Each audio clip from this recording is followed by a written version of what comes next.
And welcome back to the Off the Clock Show. You're joined once again with your host, Shawn Gervais from OrbisX, and we've got Marty, Mr. Marshall Hill from the Pints and Polishing Podcast, as well as HyperClean Car Care Products.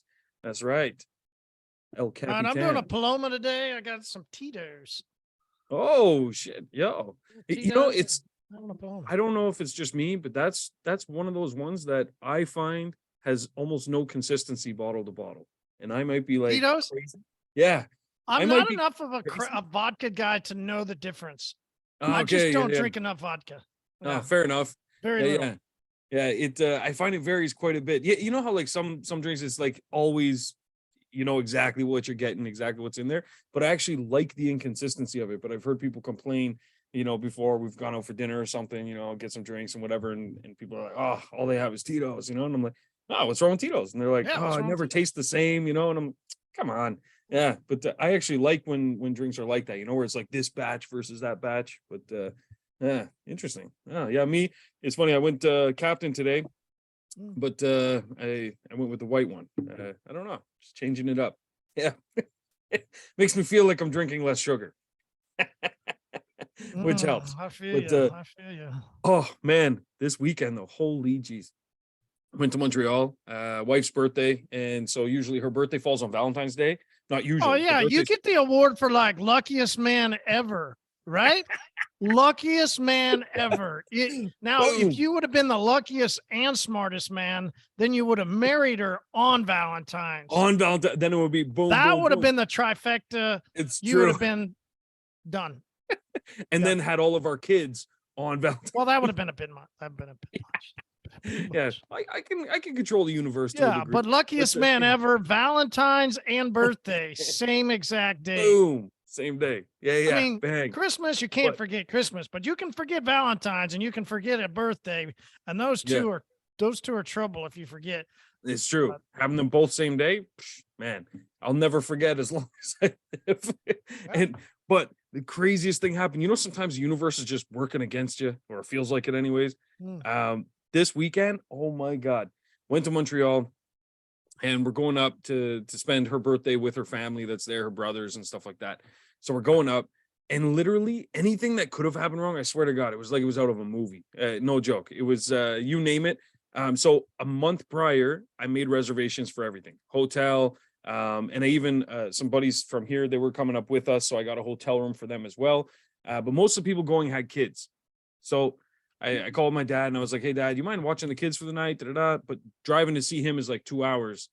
He's in a whole nother almost province. Anyway, huge snowstorm. We've got, what do you call it there? Freezing rain. So the roads are just no good to travel. This is the day before. So he calls me and says, hey, listen, not feeling so great about the weather. We can make it happen, but we probably shouldn't. So we agreed, okay, scrap that plan. I'll change our plans in Montreal. We had a whole thing, vibe going, but it was very adult friendly. It wasn't kid friendly at all. And so I was like, okay, let me, change those plans, and we'll still do the dinner, but everything else, we'll just scrap it. Nothing crazy. We were going to go to like a bar, play some pool, stuff like that. So can't bring the kids though, not yet. So anyway, cancel that plan, going to bring them up. But then our friends here, they were like, well, we don't have kids, and like everyone else has kids. We're just going to hang back. So they stay back. So we go up, but I had taken 2 hotel rooms because I rented them under my name, and I got one for my buddy. So this comes in later. So we get there. Anyway, everything's going okay. We show up to the restaurant, this new restaurant that's there, Three Amigos. Amazing food, amazing ambiance. It's like a Latin vibe, dancing. You've got salsa, all that kind of stuff. Great food, but the place is packed. I couldn't believe it. There was lineups out the door. And I was like, no worries. I have a reservation. But we get there and she's like, no, the only reservation I have is for 16 people. And I'm like, what the hell?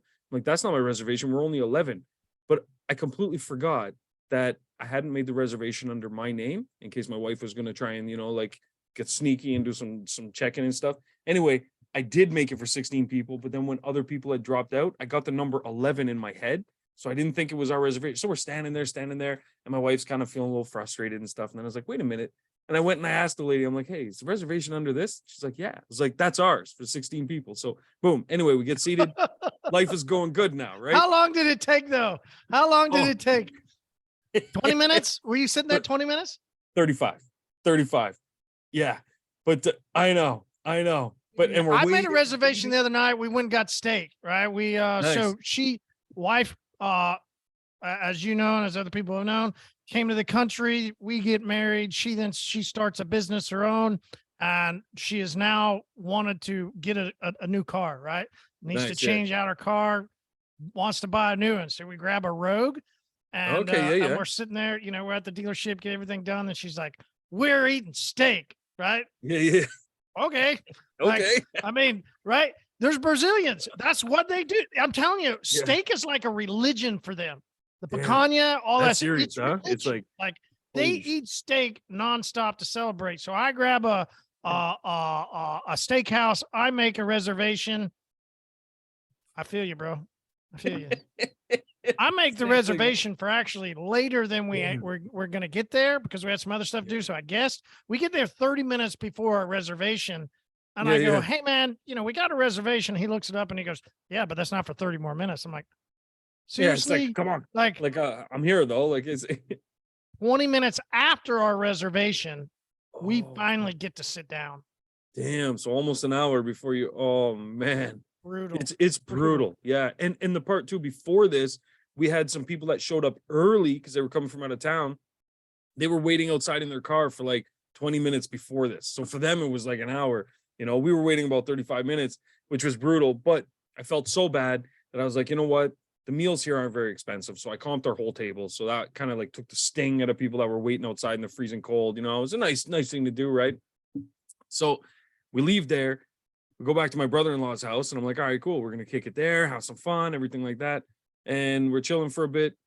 And we say, well, we still have the hotel rooms. Why don't we just head to the hotel and put the kids in one hotel and we'll go in the other? Because I took 2 rooms. So I was like, done deal. We head to the hotel and the guy Sounds tells like me, a Snoop Dogg song. Yeah. It pretty much was. But so we get there and the guy tells me, he says, yeah, I can't find your reservation. I'm like, what are you talking about? So this is 2 times now issues with reservations. So I show him on my phone. I'm like, I have it right here. And I booked through one of those website, last minute deal things or whatever. So I booked there, show the guy, and he says, oh, I see what the problem is. When they put it in the system, they booked it for March. But even though online, it shows February, everything shows February. So anyway, he said, fortunately, I have a room I always set aside for situations like this, but I don't have 2 rooms. I was like, okay, what do you got? 1 room with 1 bed. Honeymoon suite. Yeah. 1 bed. And I'm like, man, I got my kids with me. So there's the 4 of us crashing there. We wake up the next morning. We're like, we're idiots. We should have just went back to her brother's house. It was literally 8 minutes away, but they've kids too. They put their babies to bed, showing up at their house like 2 a.m. Not ideal. You know what I mean? But anyway, it was an adventure, man. It was good. I was thinking it was jacuzzi and like all kinds of crazy stuff. That actually would have been wicked. Well, there was a hot tub, but not in the room. But we got to go use that, so that was cool. But yeah, my wife doesn't like those kind of things, like when they're public. So we went and I mean, I get it. I've seen the way people use those things. Me, I don't care. I'll just bathe after. I'm good. I mean, I don't care either, but at the same time, I sit in some of them and I go, and you go, oh yeah, what am I sitting in? Like, oh geez. Yeah, it's like no good. I need an extra shot after I get out of this one. Yeah, exactly. Both arms. Yeah, exactly. Just fill me up. Oh man. But so something on the way there though happened, and it was kind of funny because my staff, they make fun of me sometimes because I go through the car wash. Really? Yeah. Oh, all the time. Because I go through the car wash. And that's not even a joke. I use my own shop too, but I go through the car wash because I don't care about swirls, not even concerned in the slightest. You know what I mean? So anyway, I went to the car wash on the way there, and there's a place by my house, and they do this one of those like 48-hour things, like a rewash kind of thing. So I went through on the way to Montreal, came back, and then free car wash on the way back. So it was perfect. You know what I mean? I know I just committed the ultimate sin in a lot of people's eyes, but I was curious your opinion on it because I get a lot of flack from my guys at the shop, and obviously I've seen debates online, people's feedback on car washes. Yeah, I love the debate of car wash or not because every mobile detailer that I've met when I've met mobile detailers, And we've done trainings where we've been at a people's shop, and you know, we're talking about everything, and mobile detailers will come in and they'll be like, yeah, I just one day I'm gonna get a shop. So it's like it's the evolution of a mobile detailer for some reason, minus Just go from a few select few, but most 90% of all mobile detailers desire to get a shop. I went mobile detailer also into a shop. My shop was just a little bit different. It was a $1.6 million car wash. beautiful. Yeah, I went 3 years as a mobile detailer and then straight into being Jumped a into the part car owner wash, in a yeah. car wash. You know, we were a flex serve, so we were the first flex serve in Oklahoma, which means we did an express wash on the outside, and we prepped it to make sure to get the bugs off, and we dried it at the end with people towel drying. By the way, the high school kid that when we started, the first day that we started this little drying on the outside, he made over $400 in tips within just a couple hours. Damn. Like, I mean, And imagine that high school kid, you know, build like, it. Right. So at that time I had my wife then started, because she was like, oh, fuck yeah. Like, right. Like, so it's like, she went to go every Saturday morning, and she showed up every Saturday morning to dry down cars and make a couple $100 in tips. Right. 100%. Fucking hell yeah. I'm like, yeah, that's great. Why not? Let's go. Why not?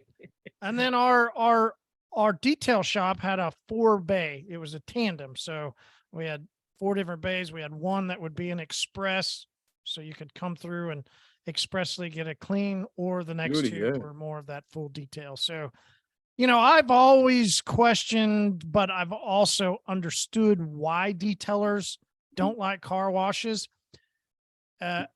I questioned it as like a David to Goliath question. Like, who the fuck are you to be questioning? Right? Like, yeah. let's get above $100,000 a year before you start really throwing stones at somebody. Okay. Yeah, You know, because those car washes, they generate Dude, bank. yeah. Yeah. Mhm. I mean, I left my wash as a big mistake, right? Like, that was ultimately, as a human and as a business owner and somebody that, you know, got into business and hasn't gotten out of business. That was my biggest mistake in this entrepreneurial journey, was selling my ownership. And I went to go work for a company. A company kind of allured me over, and they were going to build this big chain. I was going to GM all their washes, take a percentage. It was a great deal, right? Mobile detailer, car wash owner, GM of this big chain. But the 8, 9, 10 economy, all that stuff, the main owner, his main business was home building. So shit. So in he that, got hit right? hard. You remember that crash was home building. So he crashed, we crashed, I'm out, right? And that's when I started selling chemicals. And I've always found it to be curious why detailers are so against car washes. And it literally is a David versus Goliath. And I never think that we should fight against car washes. We're in the same industry. It's car care. We're cleaning people's cars. Now, what is the main beef? Right. So let's break down, what is the main beef with a detailer versus a car wash? We all know is what you said. It's those, you know, they're not swirls, because swirls are done by a rotary. They're car wash spider web type scratches. Yeah. Exactly. I mean, it's the same exact scratch that I've seen from mobile detailers.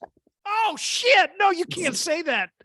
It's off the clock. We can say whatever we want to say, right? Like, no, but it's true. If you don't hand wash a car properly, you will achieve the same results as somebody going through a car wash. Now, the extra things that happen that damage a car inside of a car wash are the things that exclude that from a hand wash. And yes, things do get caught in the mitters. Things do get caught, you know, as they go around. We've had stuff get caught out of a truck bed. There's always the thing that detailers say, like, listen, you know, you got a dirty vehicle that goes through. How well does that car wash clean off of its mitters?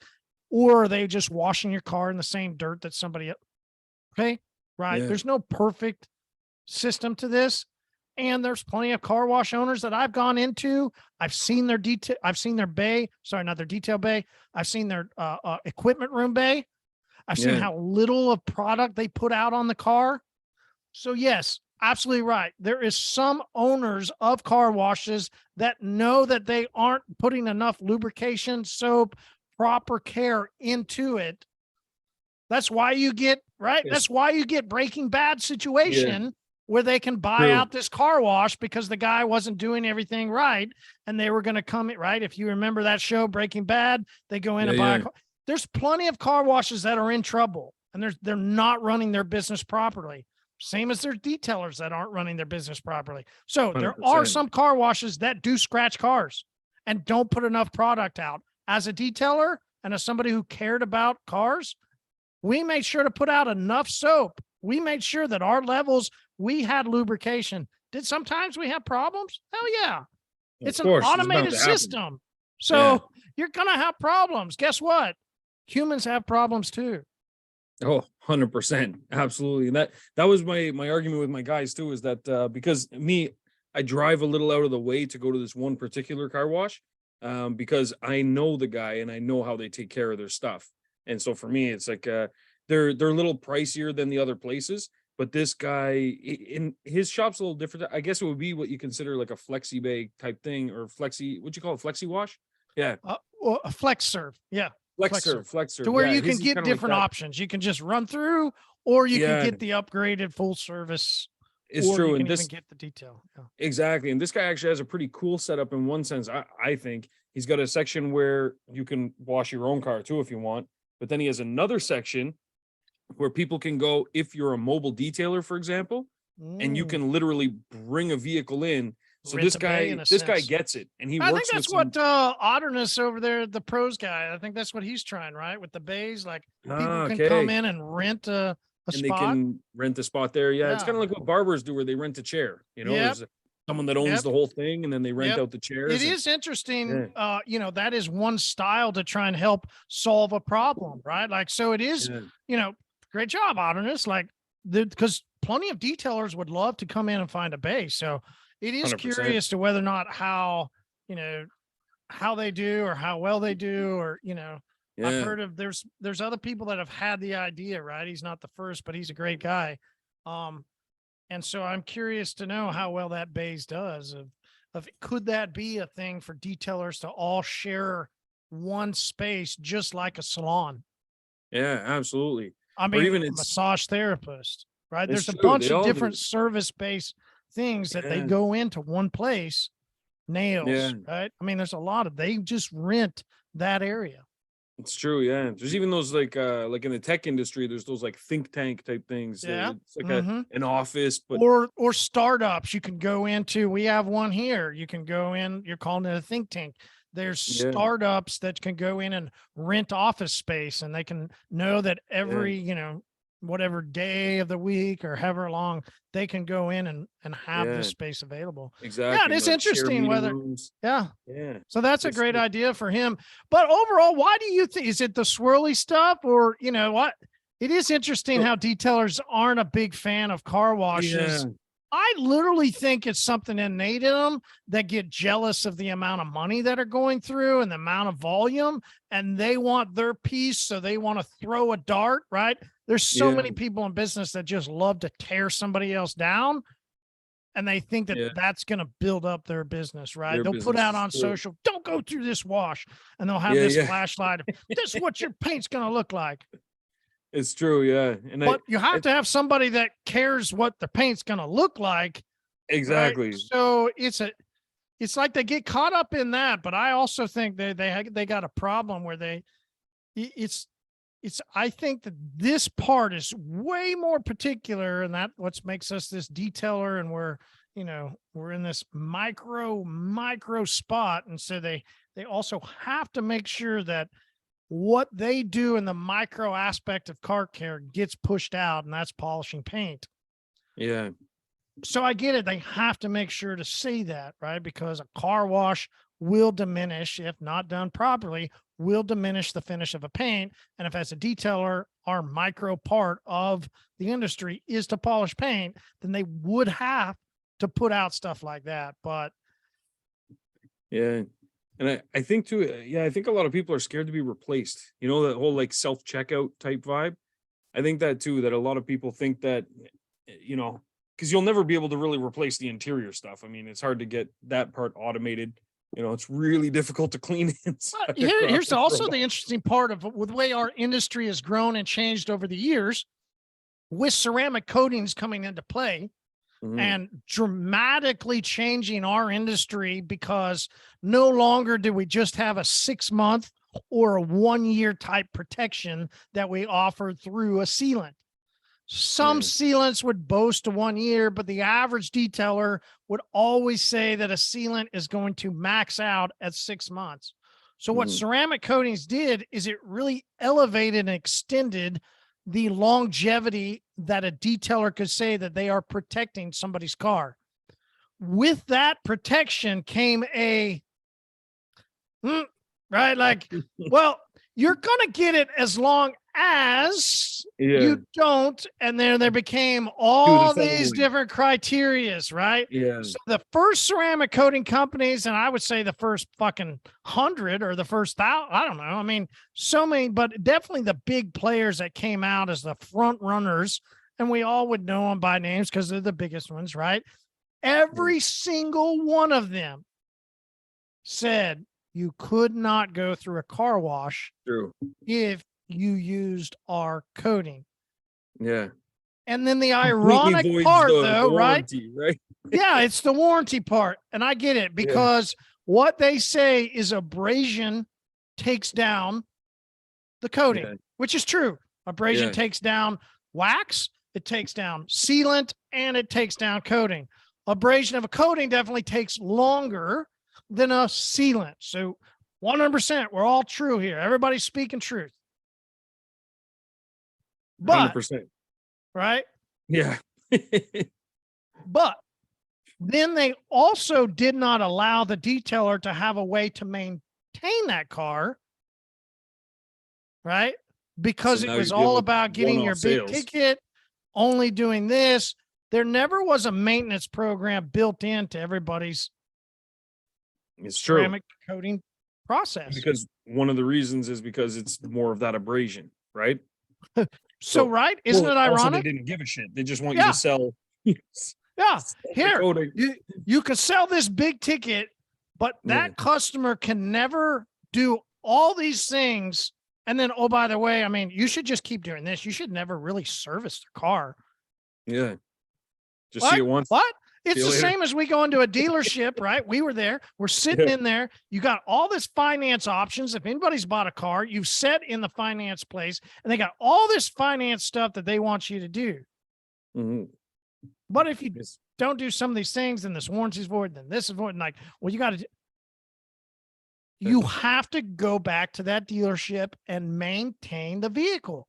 Yep. You need the stamp every coating companies just told detailers, and the main part of them all went to just applying the coating and just told people what they shouldn't do. There's even, as we talked about previously, as this as seen on TV, right? There's a certain group inside that is represented in that program. There's a group, and specifically this group has told people that that person tells others that they should never wash cars and they should never care for cars. They should only do correction and coatings. That exact same person is on other episodes, and these episodes are being put out, so you guys can go look for them, telling people they should never wash cars, and you should send other people away, someone down the street, to go care for the car. You should only do the correction, and you should only do the coating. Jeez, that's crazy. Right? Well, send them to my shop. Send them to my shop. I'll show you what to do with them.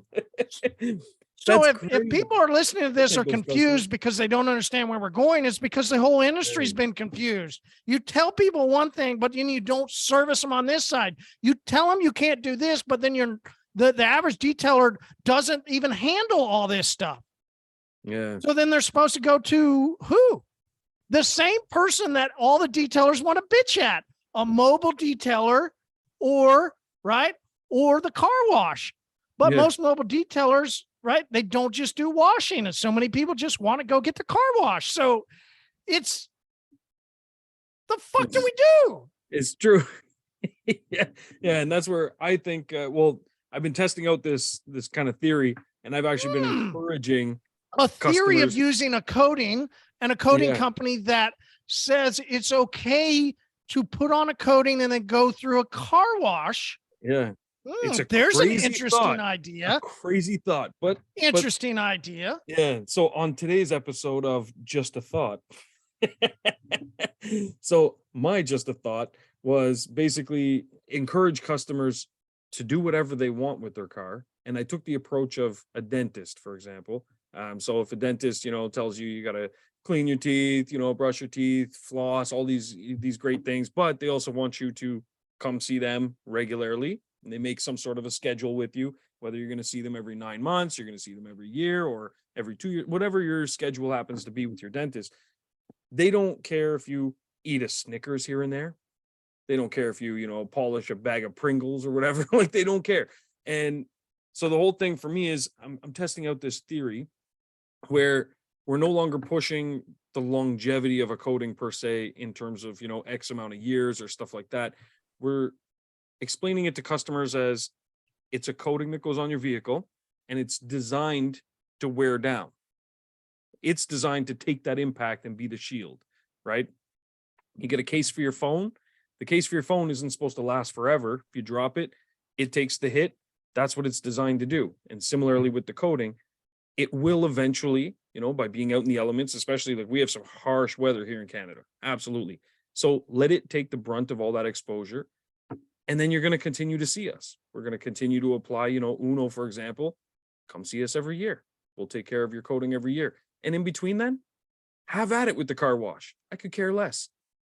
We do obviously pitch to them getting their, express detail type thing at our shop, but I don't care. I don't want to limit them, but I tell you. So first of all, you've got to use a coating that the coating company that can support this. That it is okay. 100%. First of all, let's say that they go, hey, we know that there's abrasion and we know that abrasion takes down, coatings. So they first have to be able to stand by their coating and acknowledge that. Absolutely. And say, and have a good product that can actually back up those statements. Yeah, absolutely. Yeah. And that's the number one thing. And if anybody wants to go back and look at the history of hyperClean, I've always talked about our coatings will go through a car wash. I had my sister's car coated. I did it.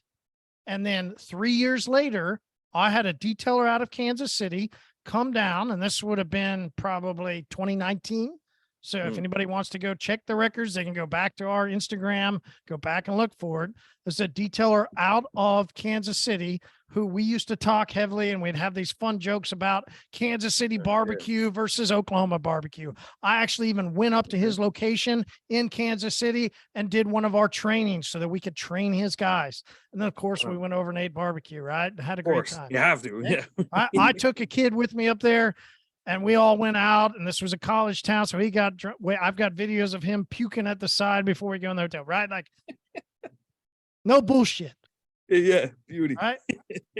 He comes down after my sister has one of those passes where she can just go through many times whatever she wants and get another wash.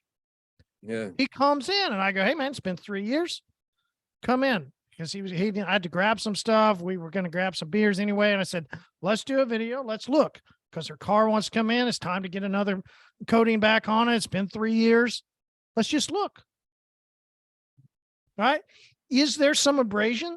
Yes. Can you see some abrasion results? As detailers, can you see it?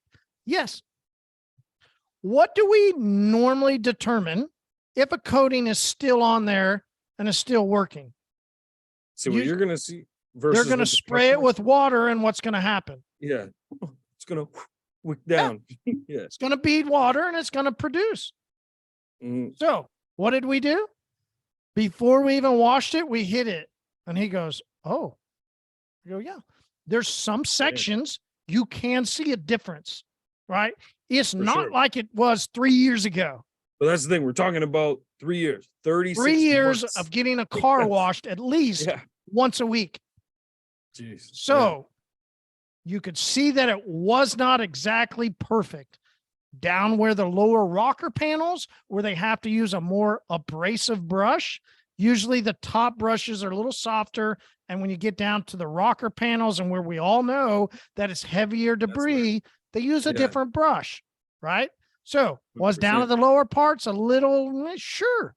Everything else, we were good. You wash it, you decon it. He goes, holy shit. I go, yeah, 3 years. It's phenomenal. So, first of all, you have to go with a company that knows their shit, is in the industry, knows Step what one. people want because they've been in the industry for so long, and then they produce a product that will meet the results of not the 1% of all these things that you can't do, but the mass majority where the volume of money lies, because this person is also owned a car wash. He knows how much volume is there, how much money goes into it. And I specifically needed to join the two because I just don't know I don't know anybody else in the industry that has had the experience of everything that not only myself, but then Nick, my partner, has in the industry. So we design and craft products specifically to help needs. And this is a need, a coating that can withstand the use of going through a car wash. Yeah. Because nobody else has it. Zero. Yeah. And that's what's needed, in my opinion. That's why I'm done fighting people on, arguing about whether they should or shouldn't. I think customers are going to do it. So, Shawn, what about this? What about this? We love cool marketing ideas, right? What about this? Almost every person's car wash that's around, right? If you're in a town, you're going to see a car wash and you're going to see this $20 a month unlimited wash package. Yeah. I had a period, I just can't do the details anymore, right? I just don't have time. And my business has gone a different direction with hyperClean, right? But I at one time started applying coatings to cars. And then I had an agreement with one of these passes so that somebody could get a year of free car washes. What did that cost me? I got a volume rate off of buying a pre-packaged, right? Yeah. Pre-packaged deal. Now look who's giving out too many tips. Bingo. Bingo. So I didn't pay $20 a month. I paid less than $20 a month because I got into a wholesale program on that program, right? But let's just say you pay $20 a month. What is that, Shawn? What is $20 a month times a year? Oh my gosh, you're dealing with what, $240? Like $240. Nothing. How much do people charge for coatings? Could you work in a deal to where you ate $240? Yeah. And you had all this regular maintenance that was being done they knew that they could go through the car wash, and then next year, 2 years, whatever. Yeah. You could package this and design it however you wanted. And you know that this person is getting their car cleaned every single week. Yeah. That is interesting. Yeah. That is hella interesting. Sorry, I got some ideas going now for my shop. I'm gonna go talk to that guy after we're done here. I'm gonna drive down and go see if he's still there. Listen, Shawn, I might have not tipped that. I might have O-faced that one. Yeah, that definitely wasn't a tip, man. She felt it in her throat. I mean, that's a true 100% thing that somebody could do and sell a shit ton more coatings using hyperClean, because I don't know anybody else there that recommends people still go through a car wash and use their coatings. So use hyperClean, sell a service like that, and add in free car washes for a year. And because even that added value of letting someone know, get your car coated and you can still use a car wash and not be penalized for it. Fuck it. Just say, listen, we've got a $2,000 package where you're going to get a ceramic coating and free car washes for a year. Yeah. It's huge. What? Jesus. Like, Holy hyperclean shit. tray, boom, right? Yeah. Hyperclean No, dose, boom, go. no Like, joke. There's put it on and ads go. going up before tomorrow at 9 a.m. Right? from my shop. No, Yeah. I'm not even kidding. Like, because I can post the ad right now and just pay full price, and then I'll go talk to the guy after and be like, hey, what kind of discount can we get with volume and stuff? That is genius, though. Holy shit.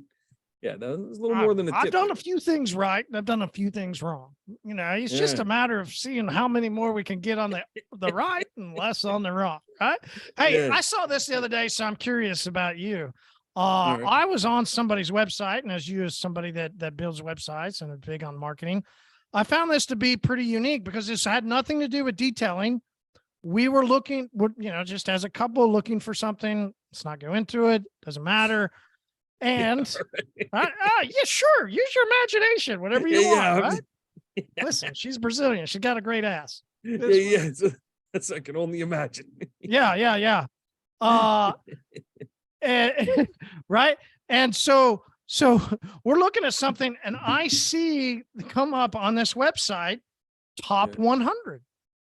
I go, oh, this is about to be a great place. So it's like a little badge or an icon or something. It's a little badge, little icon, top 100. I go, okay, I scroll through. Yeah, that's cool. Yeah, and I look at some of their stuff, and I'm like, and these people were top 100. The average person, right, would have stopped right there. Yeah. I'm not that guy. I'm not the average guy. So what do? I go, fucking yeah, top 100. Let's go back and look at this top 100. It was as generic as you can imagine. Little badge, top 100, certified, boom. Yeah. Right? But what does the average person do? The average person looks at that and goes, oh, these people are in the top 100 of the nation. Oh, they must be good. And I love it because they didn't say top 100 of Seattle or. Yeah. Right? Just a top 100 in El Mundo, the top 100 in the world. All right. It's enough of a big of prestige to go, wow, but it's not so specific that makes the average person go, look. Yeah. What do you think? I think that kind of stuff is phenomenal anytime that you can show some form of social proof. So I've been doing marketing now for, damn near 20 years. The companies I've worked with that have been successful, most of them are still around today. They've been through recessions, they've been through all kinds of shit. And part of the reason that those companies have become recession proof and just invincible almost to anything is they focus a lot on their story, and not just their story, like in the case of detailing. Oh, hey, look at the wonderful Lambos that we had in this week. No, they focus more on the pre-sales process that helped those customers make a decision. And that's social proof. That's where you have testimonials. Testimonials are great, but testimonials are lengthy to take in. You have to read a bunch of stuff. It takes a big real estate on your webpage in comparison to a little badge like that. So I love those kind of badges. I see them a lot. Well, most common, it's in construction. They'll have those things where it's like they won the Chamber of Commerce award, or things like that. It's similar type things where there's top this, top that. I think that anytime you can show social proof like that, it's really helpful, and you could do that in a variety of ways. Now, the top 100, I don't know if that thing is even legit where they got theirs, but hey, it looks legit. So, dude, all it was, once I went back and looked at it, all it was just a little badge. That's all it was. That's the thing, and there's tons of these things out there. Yeah, where you could probably even. But I mean, I know you said social proof, right? Like when people are building a website, they always need some type, because this is why everybody has there's reviews and there's right. Social proof means, for the average person that doesn't understand, means that it's a way to look at somebody's work, website, all that, and others around are chiming in, right? There's these Amazon reviews, there's all right. Exactly. Yeah. That is like what social proof is. When someone posts in those groups online and they're like, what's a good app to schedule my appointments? And then everybody starts commenting OrbisX. We get so many signups from these people because they're seeing that social proof that the other people that are using the system, so that's essentially what that is. And we do something similar at Auto World as well. Like we've won some awards those similar type things like Chamber of Commerce or, top 20 in our field, stuff like that. But then we also have other things that we've done, even, for example, our donations. So we have little icons as well that represent that, like top contributor to the shelter movers, which they help battered women, yeah. stuff like that. So we do things like that. And then we got obviously the big one that was the nail in the coffin for our competitors, which is we were one of the sponsors for the Olympic bobsled team in Canada, which was it's hard to beat that because getting that space is pretty tough. But but it's these kinds of things. If you look at the accomplishments you have, and honestly, there's a lot of places where, like if you reach out to your Chamber of Commerce, they'll have organizations or associations they work with that do these top whatever lists. So this is interesting because you mentioned that, because if listeners remember last week, I was taking a pretty hard jab at all these awards that just get handed out and tossed out to everybody. Right. Yeah. I don't even detail cars, but hey, you get a belt and God damn it, you get an award. Right. Like that's the way it goes. So, then there's awards like this that are just top 100, like, hey, we're the top 100 of such and such. I literally first saw it and I go, great. It was so generic. It didn't say, some company or some organization or some Facebook group, right? It didn't say that. Yeah. It was just so clean. Top 100. And I go, top 100. Top 100. Shit. Like, I really wonder what Shawn would think about. I mean, it's almost like every single detailer should have on their website this little badge that says, right? Top one, even though we don't want meaningless awards that literally mean fucking dick. Yeah. But these awards mean something. But a little badge on a website that says top 100, even though it goes back to no award that they ever won,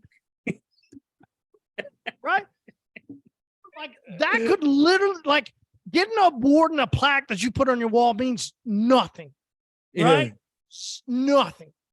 I've talked about, I know this guy that's now working for this company because some other guy, unfortunately, is no longer with us. So they had to hire another detailer. This detailer is now promoting this brand like crazy, and because he's paid. Awesome, man. I wish you nothing but the best. It's great. I feel sorry that your business did not survive, and now you're working with this coating brand. All good, man. I hope everything in your life goes well, right? I mean, zero issues. Love it. But he's also in this group that's handing out awards. He's also the guy that now he's telling everybody they should put on this coating, and you go, what? You were one of those guys that got one of those meaningless awards, and this agency was telling everybody about how great you were, and your company went out of business, and now you're selling other people coatings. Like, damn. That's hard to get those awards. It's hard, but should we put fucking badge, right? Like, I fucking think so. Fucking care less about all that other stuff and just put a little badge on our website. Oh, 100%. That says top 100 detailer in the nation, right? Or top 100 services provided for whatever, right? 100%. There's only one thing that goes on the wall in my shop that I actually give a shit about, and it's when it says past health and safety board. That's the only thing I give a shit about. When the inspectors come, that's about it. But aside from that, I think it's more important. It's the customer facing side, because I'm running a business. I'm not here for the ego shit. A lot of people that meet me, they ask me like, "Oh, hey, do you have a business card?" And I don't carry business cards because I don't give a shit if people know who I am in that capacity. You know what I mean? I'm here to serve a purpose, and my purpose is, have my business be healthy. I want to stay in business. I want to make sure that my staff are there, they're employed, so on and so forth. I don't even care if they get awards. We reward them, financially. Absolutely. So here's the interesting, right? This is the pinpoint of why I bring this up, right? I made some jabs at that. You talked about Better Business Bureau, and there's all these agencies. There's all these things that you can. There's tons of them. Tons. And you just have to be nominated. You could put right. and this is why I bring this up, right? You could do whatever, or True. fuck all that other stuff And just and realize put all I got to do is put a tiny little badge on my website that says top 100 in the nation. Because if I'm from Tulsa, Oklahoma, and I go on somebody's website and they're the top 100, but I'm only from Tulsa, they're from Tulsa, but they're in the top 100 of the country. Holy shit, they got to be really good. Yeah, it's true. It alters it's persuasion, you know, it shows the customer, it presents an image to them, right? And I think that those kinds of But things, not over the top, right? It's not over the top. Like I've got this award and I've done all that. Like it's pretty simple. I'm just top 100. I top like 100. that though. Mhm. And then people look at it and it's most of us want to take these awards and go, "Fuck yeah, look at me!" Right? No, don't do that. Just have something simple and clean. And when they see it, they Yeah. go, "Oh, that's cool. Bye. That's cool. Look at there. All right, let me see what they have. Bye." I was just the one person that goes back and looks and goes, "Wait a second. Wait a minute. This is feel like actually I feel like I've seen that before." You Jesus. know, Yeah, that's most crazy. people don't, right? Yeah. Oh no, they're just gonna see You're the that and- website guy, right? You're the Yeah. website guy. Nobody looks at that stuff. No, 100%. They just they're not go, gonna "Oh, do that's any cool." like fact checking or Yeah. background stuff. They're Yeah. not like it's even and like us when we were first starting out, we had almost no reviews. We were still saying most positively reviewed company in Ottawa. Now we put out slightly different messages because now we have the most reviews in Ottawa. But before that, we were like, yeah, most positively reviewed, because it's a statement that sounds like, oh geez, they received the most like 5-star reviews, but really it's that sentence could mean anything. Most positively reviewed, like There you go. And I I felt love that impossible. versus, I don't know if up there, but other listeners, they'll know that are in the States, Yeah. they have them. We have it here, right? A newspaper. Yeah. Yeah, that's that thing from a long time ago, but it's still around.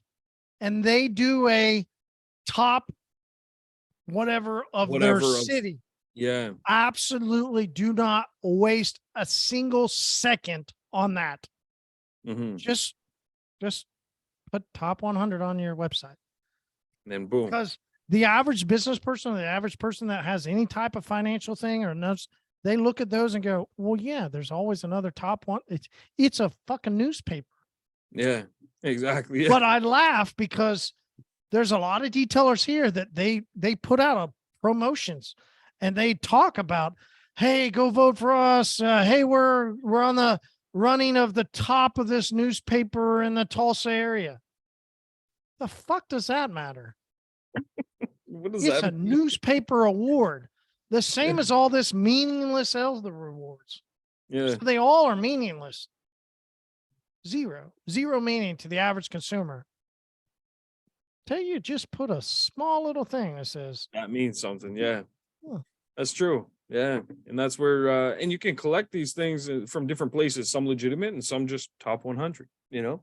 And I think putting those things up, we've all seen them where it's, you know, like Chamber of Commerce winner, but then other ones are just random things that you might not even be familiar with. Like go check out a construction website. You'll see tons of them on there, and I guarantee you that you're gonna find some of those too. I've seen them where it's like, you know, top 20, it'll be like I saw one the other day. I was looking for new flooring.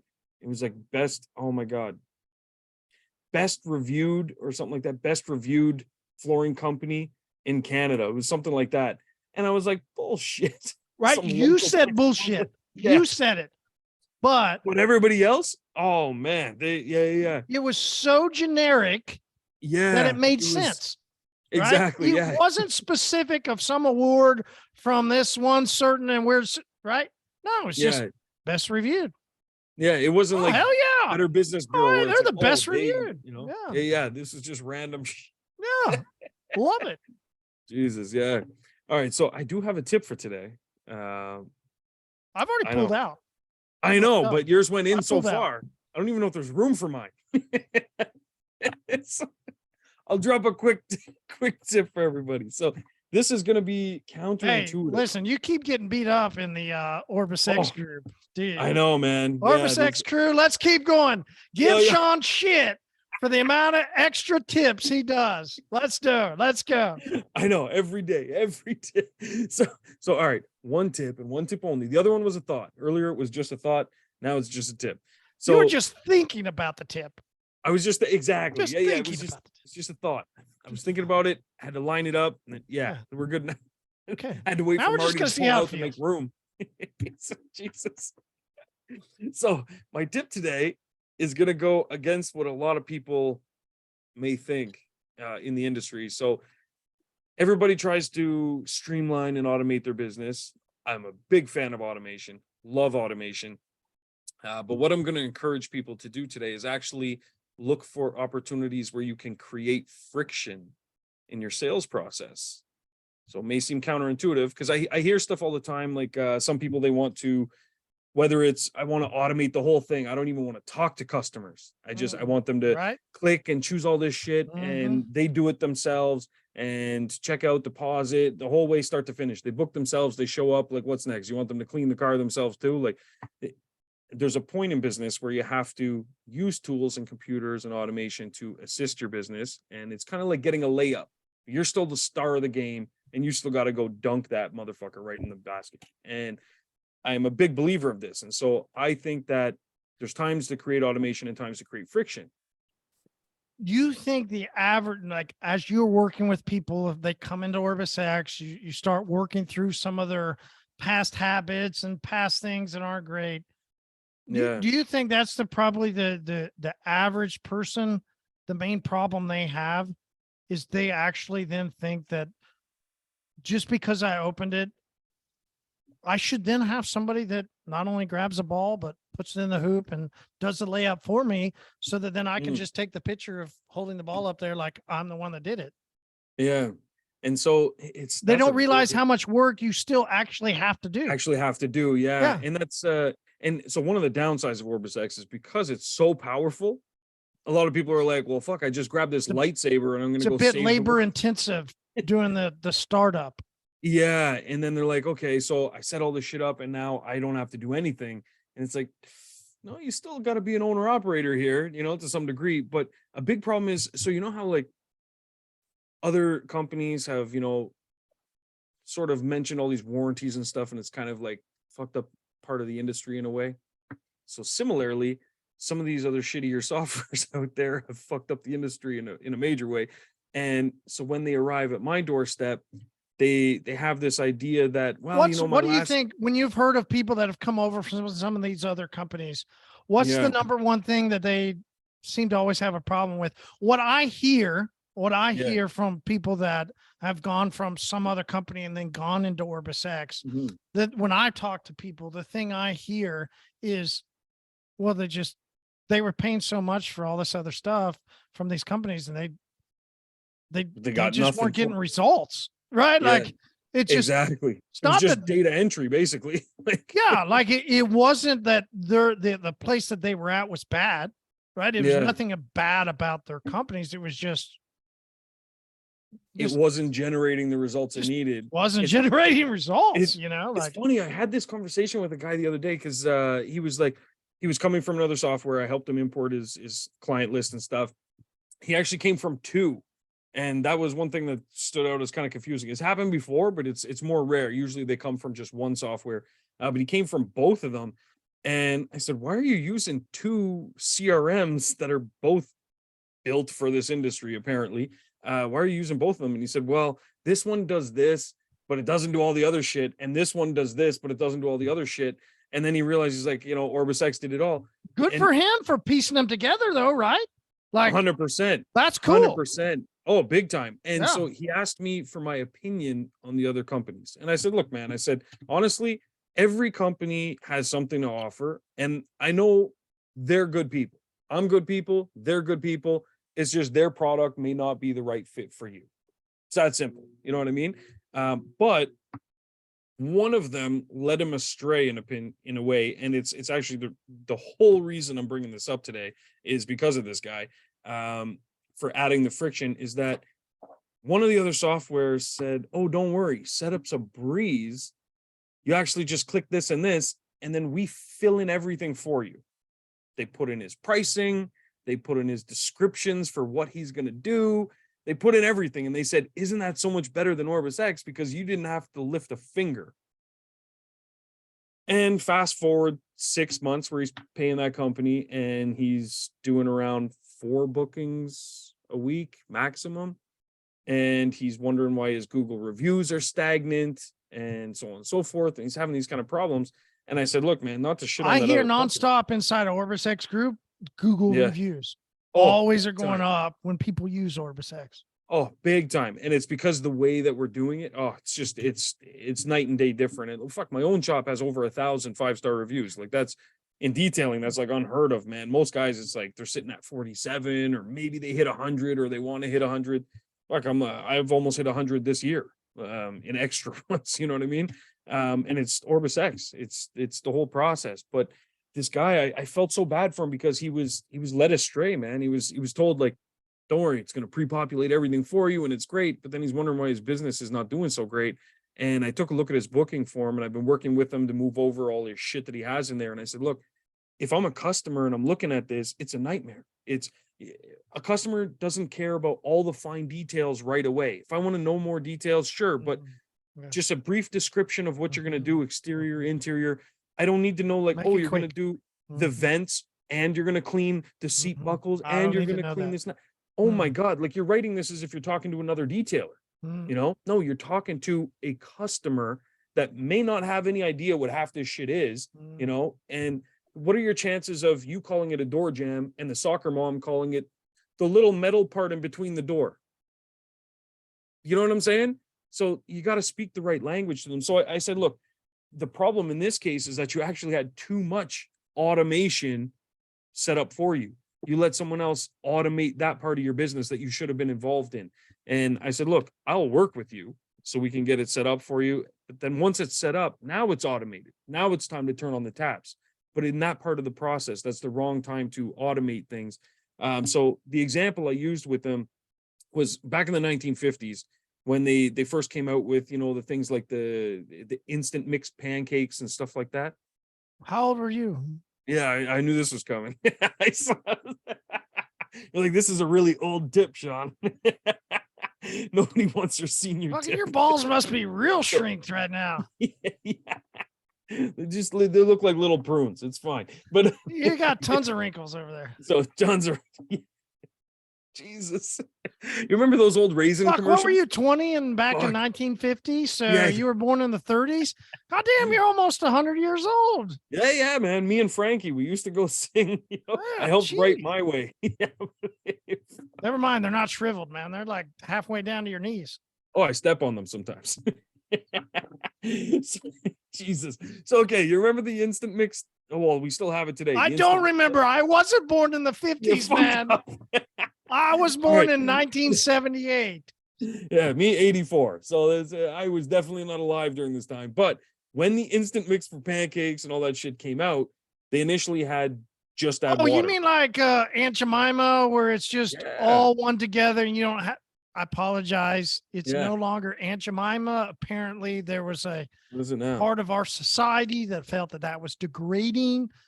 I felt it was really actually prolific to have Prolific, yeah. somebody who, if you want to Yeah. portray them as somebody that went through a tough time, that person that went through a tough time got their fucking face and the whole idea on a box sold as pancakes to the average person in this century. Damn, yeah. So I'd what is say it it's now? a fucking accomplishment, not a Yeah. degradation. Now I have Yeah. old meal pancakes, and it has basically a picture of this mill. I would have much rather had a picture of a woman that I thought was going to make me really great pancakes. Yeah. 100%. Yeah. Better than just a picture of a fucking mill. Jeez. I agree. So you know what happened though with those when they did the just add water? Their sales, one-time sales, skyrocketed. They were automating the food industry in a way, right? Automating some form of cooking, right? Skyrocketed. when it came to repeat purchases, you could see it literally. It's amazing on the chart. They launched mid, I think like March or something, skyrockets up. Sales by December were at 0. They were selling nothing. And the reason was because they didn't have friction. So they didn't understand the customer. Too easy. It's too easy. The housewife at the time, she felt like she wasn't even involved in the process. She felt disconnected from it. She wasn't really cooking. So what they did, they took out the eggs and they changed the packaging and said, just add water and eggs. And now by having them add that extra ingredient, they felt like they were actually doing something, and their sales skyrocketed again.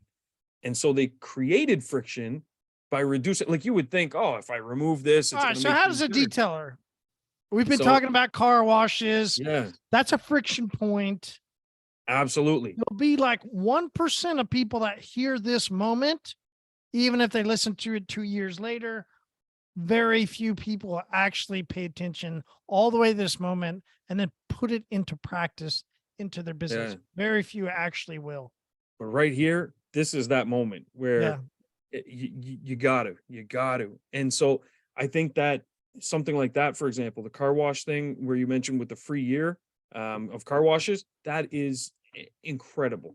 That's incredible and applies here, is that removing some parts of your business in order to add more friction, like you're now going to have to find yourself a new coating company, but I think we know a guy, and so find one that's car wash friendly.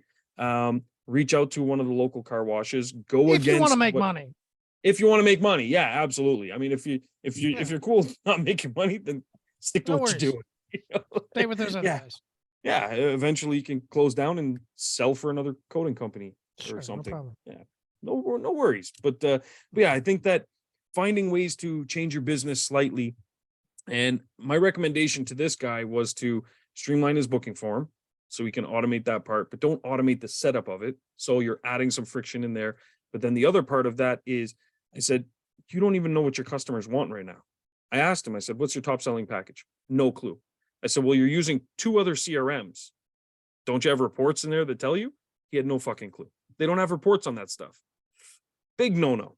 So I said, okay. I said, let me show you something. I pulled up my shop in OrbisX and I said, look, I can show you year 1, year 2, year 3, year 4. I can compare. I can show you what packages, products. I can show you even the stuff that we're selling that's not even detailing, like windshield wipers and stuff like that. I can show you how those things are performing. And I said, so look, what you need to do is add some friction to your business and you need to call your customers. He said, well, I want to automate everything so that, the people just go to the website, they book and they come through. And I said, the problem with that is the only customers you're ever speaking to are the ones that make it to the end. All the ones that got frustrated halfway, didn't like what they saw, they were price shopping, whatever it is, then they're just gone. So add a little friction. It's a couple more steps, but you're going to find out so much more about your customer that you can improve It things. seems strange to add friction, though. I think the average detailer It that's does. listening to you, I think they're going to look at it. They're going to listen. And they're going to go, I don't know. I want to make a sale. I want people to come down this easy path and this easy path. Magically. Yeah. But Mm. the most There's a- powerful there's a thing you cool have word. is this. Yeah, there's a Most cool word that I want to throw out there in line with what you're talking about. This cool word, and you use it because everybody's going to hear what you're saying. They're not going to really quite understand how they could put it in. Do I create friction for my customer? It seems odd because that friction might Sometimes. send somebody away from working with me. There's a really cool word that people should start using inside of their Instagram posts, inside of their discussions, face-to-face sales with somebody. And it's a really cool word that only has 3 letters. Starts with a B, ends with a T. In the middle's you. That's But- clever. I mean, we all like big bucks and we cannot lie. So throw in but. Uh, Like, you are 100% correct. And most detailers, when they listen to this, is why I tried to slow it down for a second.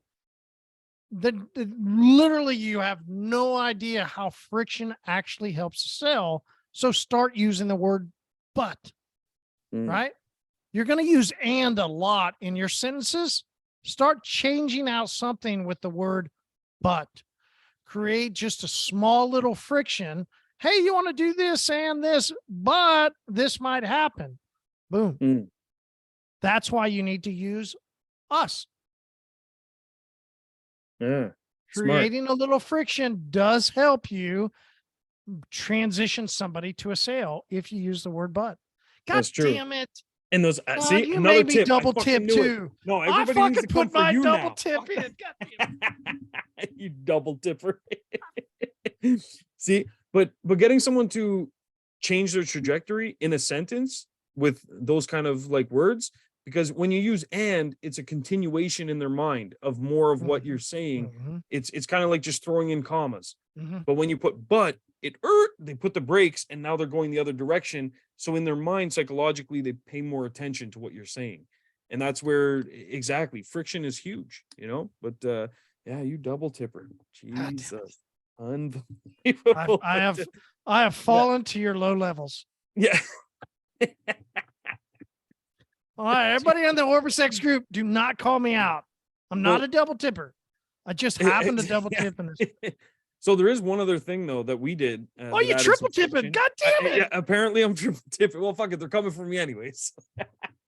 So real quick, what we did is we added some friction. We wanted to sell more monthly maintenance stuff, huge on monthly maintenance. And in fact, our actual goal was to get more bi-weekly. But we figured, you know, go for the first goal, which was going to be get more monthlies. And one thing we did is we put together a little kit that kind of helped them with their first month DIY maintenance thing that they could do at home. And so we just tried it out for a month, and it was, you know, everyone that came in for a detail, we would choose a couple customers that we felt might be ideal for our program as paying customers for a monthly thing. And then what we did is we gave them this as a little gift, and we said, here's basically how you can do a little, you know, maintenance at home in between your visits, right? And what we found is that some of them either A, didn't use it at all, but it sat there sitting and staring them in the face. Okay. And then they were like, fuck, I got to get the car cleaned. But they didn't want to do it. So those were our ideal customers. They didn't even use the stuff. They came back. Half of them brought us the kit back. That's not even a joke. They said, I'm not going to use it. They said, I thought I would. I'm not going to use it. I just want to come see you guys. What's going on with the maintenance stuff? We sat down, had a conversation. Some of the other ones tried it, didn't like the process of them taking care of their car. They got a real taste of it and they said, fuck, I don't want to do this. And they also came back and started the program as well. So it was hugely successful by us adding a little friction in their life, but also friction in our sales process by us not instantly just pitching it wasn't a smooth transition. It wasn't so much as like, while they're there at the shop, we talked to them directly about the, you know, monthly maintenance. Instead, we added something that, you know, cost us money, but also was going to prolong that sales process. But that little bit of friction ended up with some really high yields. You are offering somebody a way to take care of their own car. Yeah. And they realized, oh shit, realized it's not for them. Not for them. And they go back. But if you never had a way to offer somebody a process to clean their car, yeah, it might create a little dilemma in your spot. And we hear that too. I'm glad you mentioned that. I hear that from people when they'll go onto hypercleanstore.com and they'll fill out a form about distribution, and then we'll start talking and they'll say, yeah, I've always wanted when somebody comes in and they get some service, a coating, like, and I want to tell them, they'll ask, right? They'll say, hey, I want to know how to clean my car after you put it on. And they'll go, yeah, I just got to send them these links, or I got to send them to these people. And they're like, yeah, I just feel bad because I just don't ever actually get anything from it. Mm. There's the second, there's another dilemma, right? Yeah. And so here's the way that you do get something from it, because most people are innately hyperclean distribution, right? Lazy. Yeah. That's the other part of it. Is that what you think? That's my point, right? Like, that's the other part. If you have people coming in and you're trying to suggest to them ways that they clean their car, and that's what you should do. And they'll go one or two directions, right? They'll either want to come back in and they'll go, fuck it, I don't want to do it. I want to use yours. Or the other problem that most detailers have is they'll go say, okay, well, then you need to use this, this, this, and this. And they'll go, oh shit, I just recommended somebody to buy all this other stuff and I don't make any money and there's no long-term benefit. Or you get into hyperclean Become a distribution distribution. and then you start recommending the products and they just buy them right there. They buy them right there in your show. I mean, it doesn't take much room on your wall to have one of those, you know, little bit of shelving, and you just have some 16-ounce bottles so that they can take care of their own car with some hyperclean products. Yeah, absolutely. And trust me, they're still gonna come see you. They're not gonna all of a sudden become a professional detailer at their house. It's just not gonna happen. But that's also the best way to handle it, right? Like, okay. Well, that way you win on all angles. Win on all ends, because we're, as a hyperclean, you're going to put down hyperclean coatings. We're going to guarantee their work no matter what. We got a 3-year to 2-year to 1-year warranty, 5-year coming very soon, like literally within 3 weeks. Nice. Right on. And then you offer them the products to take care of their car. You make money throughout the whole 1, 2, 3, 5 years. Like, this is the best deal ever. Absolutely. Yeah. So you're making money off the distribution, making money off the maintenance, and you're making money off the initial and repeat visits. Fuck yeah. Jesus. Yeah. I feel like we've given away quite a few tips. I mean, literally, both of us blew our wad. We blew our wad.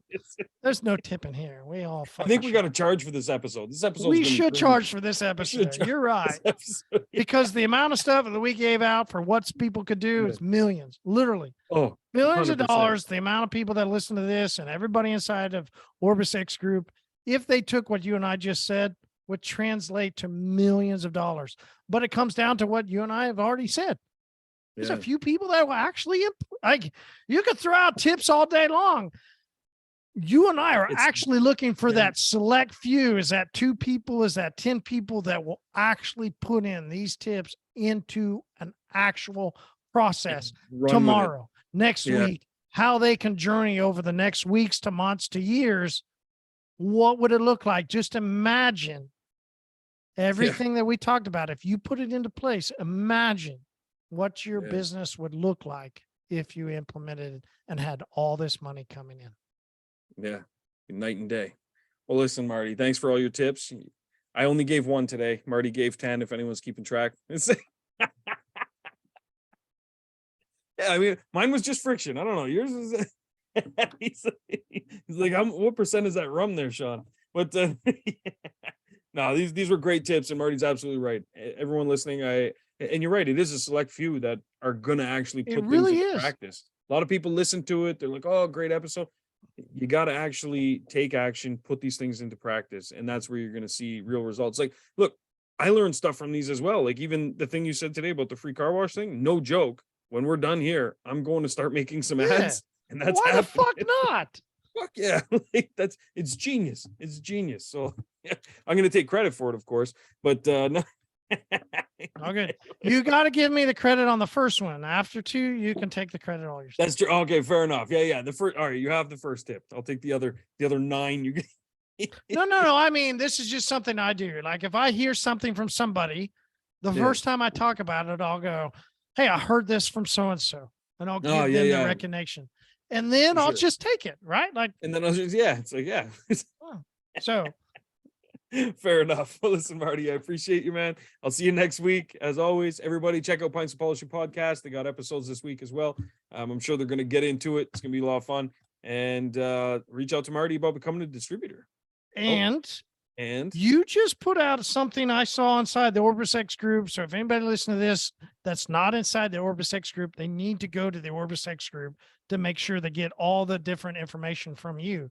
You just put out some really cool stuff that's about to be released. So let's not go into it. We're way too tipped out. Everybody go to the OrbisX group and see what cool shit OrbisX is putting out is what they should do. Game changer. Game changer. All right. Yeah, this is true. All right, guys, stay safe.